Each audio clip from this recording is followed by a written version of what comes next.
bem-vindos à nossa videoaula sobre fatos históricos. Nós somos alunos do 5º semestre de História da UES, Polo de Quixeramobim. E temos como tema na nossa aula de hoje a tutela indígena, escravidão negra e a tutela dos agressores da escravidão. E aí, pessoal, como é que vocês estão? Estão preparados para a nossa aula de hoje? A gente tem como problematização da nossa aula questionar o que seria a tutela indígena, analisar a participação negra na sociedade brasileira durante o período colonial, debatendo os estereótipos e desigualdades referentes a essas populações. Os nossos objetivos, eles se consistem em identificar o papel social do índio e do negro no período colonial e pós-independência, investigar as influências monárquica e religiosa católica dentro dos processos escravistas, analisar o processo abolicionista e os seus movimentos, compreender as intervenções de tentativa de aculturamento no Brasil, tendo como base a cultura europeia. A gente vai dividir em 3 vídeos pequenos e esperamos que vocês assistam, hein? E a gente vai começar a nossa aula falando sobre a tutela indígena. O que seria essa tutela indígena? Para a gente entender melhor sobre o que seria ela, a gente tem que voltar um pouquinho e falar sobre a colonização. É importante a gente falar da colonização, porque é a partir daí que a gente vai perceber o que seria essa tutela. Vamos lá. A gente tem aqui uma imagem onde tem muitos livros didáticos com a representação de como seria a chegada dos portugueses no litoral do Brasil. Aqui a gente tem alguns barcos, alguns indígenas na costa. A gente pode compreender essa imagem de várias formas. Mas o intuito dessa imagem seria afirmar a chegada dos portugueses no Brasil em 1500. E como foi esse processo? A gente sabe que em 1500, algumas nações europeias elas estavam envolvidas com a expansão marítima comercial. Portugal e Espanha, eles lançaram expansões pelo mar em busca de novas rotas marítimas e novas terras que poderiam ser exploradas. Nesse processo, os portugueses anunciaram a descoberta de novas terras no sul do continente americano, que seria o atual Brasil. É importante você lembrar quem eram as nações que estavam lançando expedições ao mar, Portugal e Espanha. Mais na frente você vai entender o porquê disso. Porém, nesse primeiro processo que os portugueses chegaram aqui no litoral brasileiro, eles não deram muita atenção nos domínios que aqui existiam. Nesse tempo, eles queriam se aproximar mais do comércio das Índias e esse limitou a poucas expedições de reconhecimento, na verdade. Então, ele não se viu necessário fazer essa proteção de território e começou a fazer as exportações, buscar o pau-brasil. Porém, eles tiveram que enfrentar alguma resistência de algumas populações indígenas e de ameaça de invasão por outros povos europeus que também tinham interesse em explorar o Brasil. É nesse processo que a gente vê que os portugueses, nesse primeiro momento, não queriam colonizar o Brasil ou não tinham essa pretensão realmente de colonizar o Brasil. Eles apenas tinham a pretensão de lucrar com a matéria-prima brasileira. E como já existia uma população aqui no nosso Brasil, ele usou essa população, que seria os cativos no caso, para fazer o processo do trabalho bruto. Então os escravos, de uma forma livre, começaram a fazer essa mão de obra para os portugueses com pagamento na forma de escambo, que seria a troca de materiais vindo de Portugal, e eles faziam essa troca entre os cativos. É importante lembrar que nesse primeiro momento os índios eram usados como mão de obra livre, usando o escambo. Então, como eu já tinha falado, eles usavam os índios como a mão de obra, o trabalho braçal, e eles pagavam esses índios pelo meio de escambo. Mas isso não durou muito tempo. A gente vê que em 1560, 1580 mais ou menos, o Portugal perdeu o seu domínio por os espanhóis. Como diz a Jéssica do BBB, levanta a cabeça, princesa, senão a coroa cai. Então foi isso que aconteceu. os portugueses perderam o seu domínio para os espanhóis. E como os espanhóis começaram a dominar as questões administrativas brasileiras, muitos estudiosos dizem que foi a partir daí que começou o movimento escravista indígena no Brasil.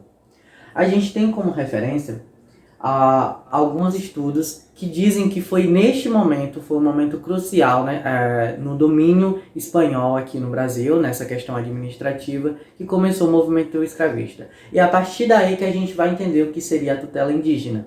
Por quê? Porque a tutela indígena significava que os cativos eram incapazes e, por isso, deveriam ficar sobre a tutela do Estado e da Igreja. Como o Estado ele estava preocupado em catequizar esses índios, eles mandaram os famosos jesuítas. Quem eram esses jesuítas? Eles eram e faziam parte de uma ordem religiosa católica chamada Companhia de Jesus. Ele tinha como objetivo de disseminar a fé católica pelo mundo.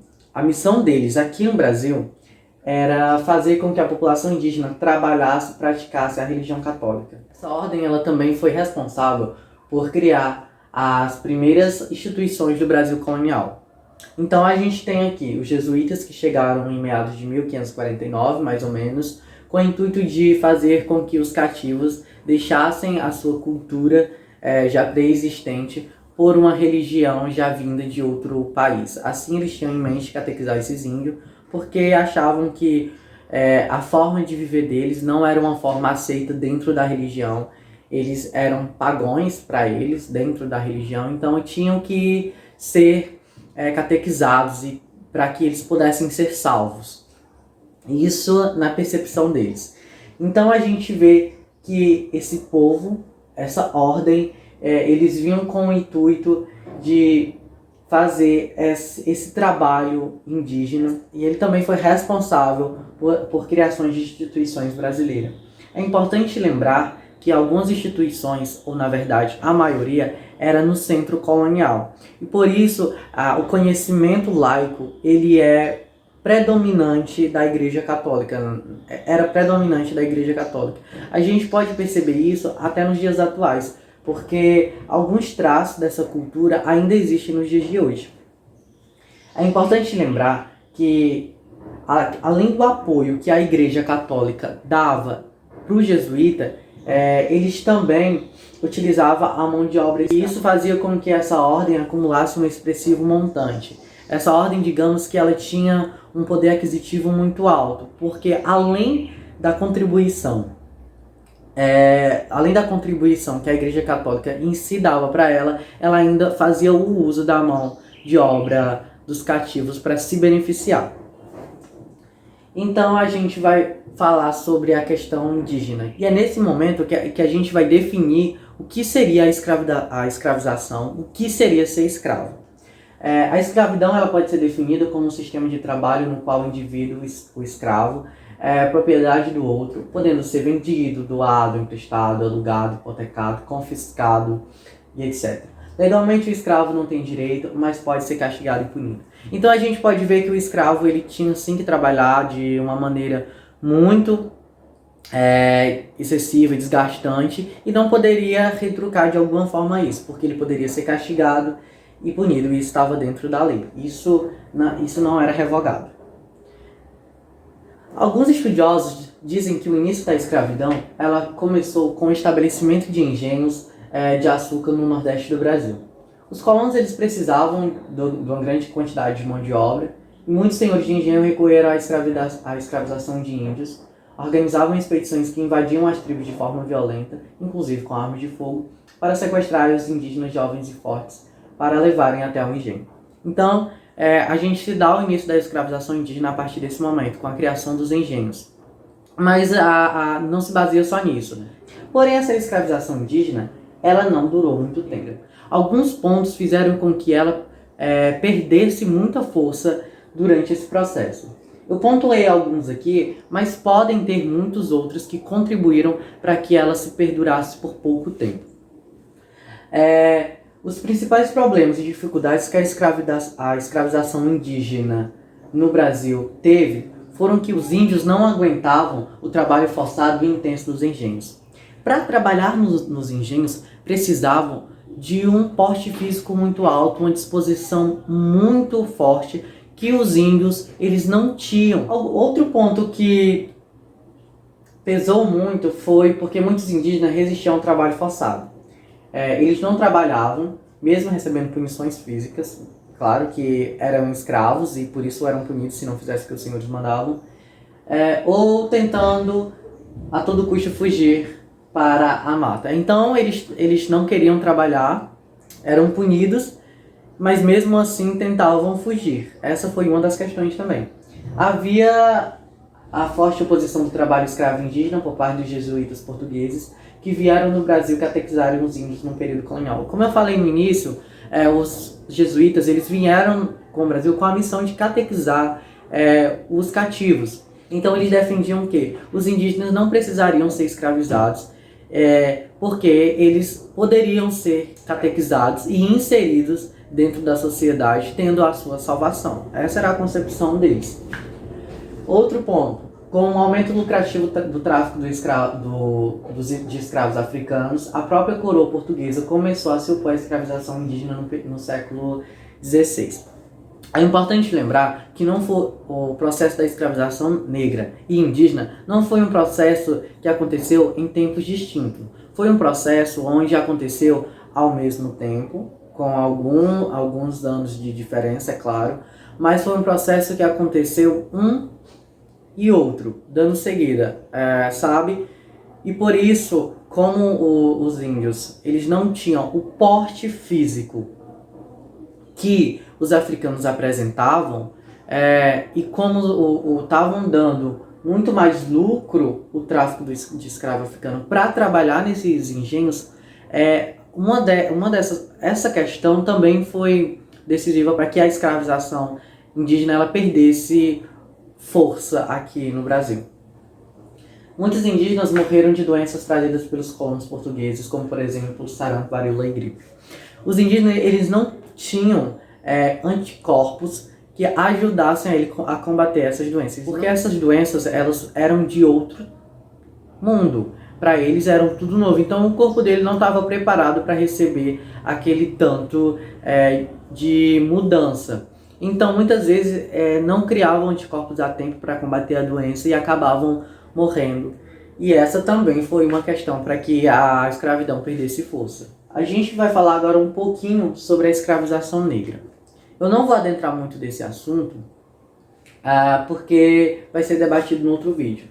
Mas a escravidão negra, ela acontecia de uma forma muito mais, como é que eu posso dizer?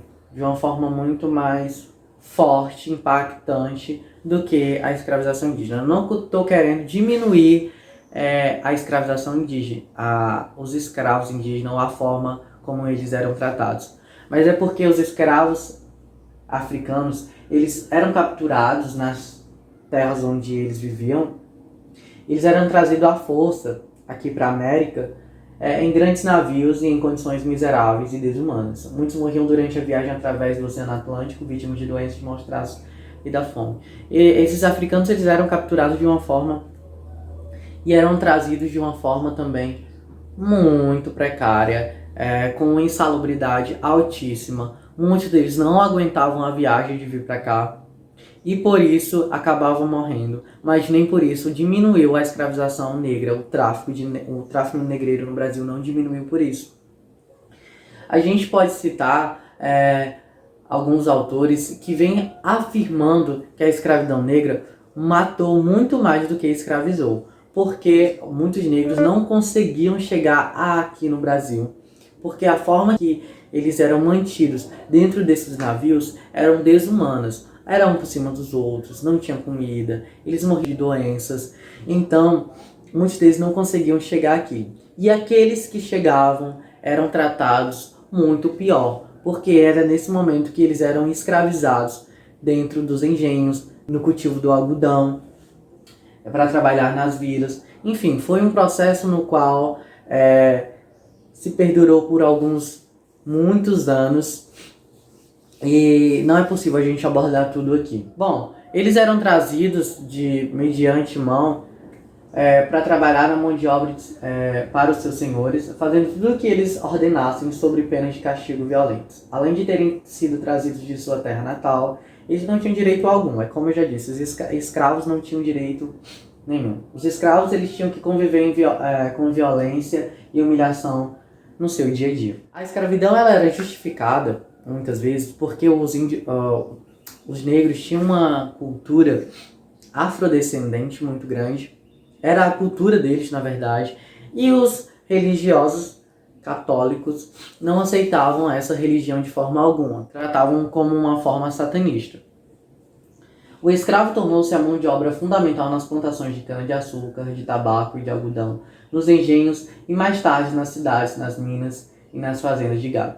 Então a gente pode observar que ele não era só escravizado dentro do engenho, mas eles tinham várias funcionalidades e mais tarde eles foram levados para as vilas, para as grandes casas dos seus senhores. Então eu não estou aqui especificando datas, até porque para não confundir um pouco, mas aconteceu dessa maneira, onde os escravos eles eram trazidos da África, aqui eles eram escravizados, levados para engenhos, para cultivo de cana-de-açúcar, do algodão, e mais tarde para as vilas, para trabalhar nas casas de seus senhores, como forma de criado.